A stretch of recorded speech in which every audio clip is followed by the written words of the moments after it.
Hello, Hydroclimate 2K. In this video, I'm going to go through how to check that your lipid file has worked. So I'm assuming if you're watching this, you're maybe new to the lipid making process. Perhaps you've just made your first ever lipid file and just want to reassure yourself that it has worked okay. It's quite straightforward. Okay, I'm just going to share my screen.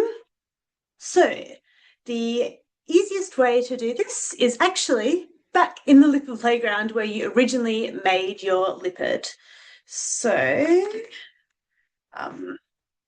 we are just going back to the playground. So lipid.net/playground. If you have already made a lipid, then this screen will be familiar to you. Now, if we scroll down a little bit, we will see that we can we have an option here to upload a lipid file. So click here on choose file. Now let's see. So from here, you will navigate to wherever it is that you saved the lipid file that you downloaded. So for me, I have a little stash of them here. I'll use this is one that one of the LEC team members made recently.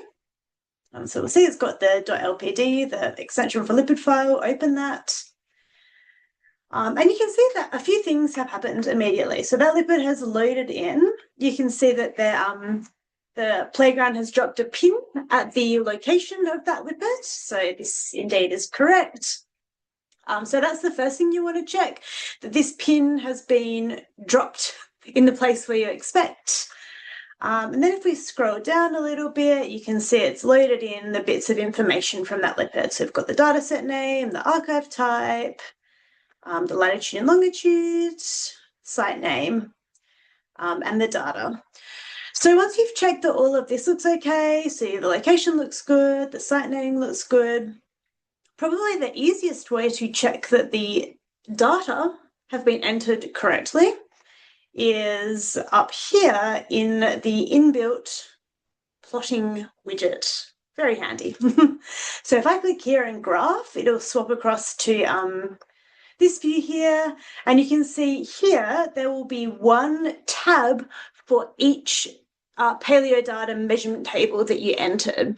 So remember, if you have a couple of different proxies or sets of proxies that were measured at different temporal resolutions or whatever, each of those will be a different measurement table. In many cases, you might just have one. In other cases, you might have 10. This particular lake record had 2 measurement tables. So click one of them. You'll see here each of the variables that was entered into that measurement table. So here we have depth, age, and then 2 data variables. And to plot them, you just choose which you want to plot. And there we go. I don't know what this little shrinking axis thing is. It's just a cute little feature that someone's built into the playground. All right, so the things to check here are first that age looks good. So you can see here, this is indeed age in years AD or CE. Just want to check that you haven't accidentally mixed up like radiocarbon years or calibrated years BP with AD. So this looks good. And then that the values are about what you would expect. So here's the carbonate delta 18 values. We could also plot the carbonate delta 13C values. They look very nice.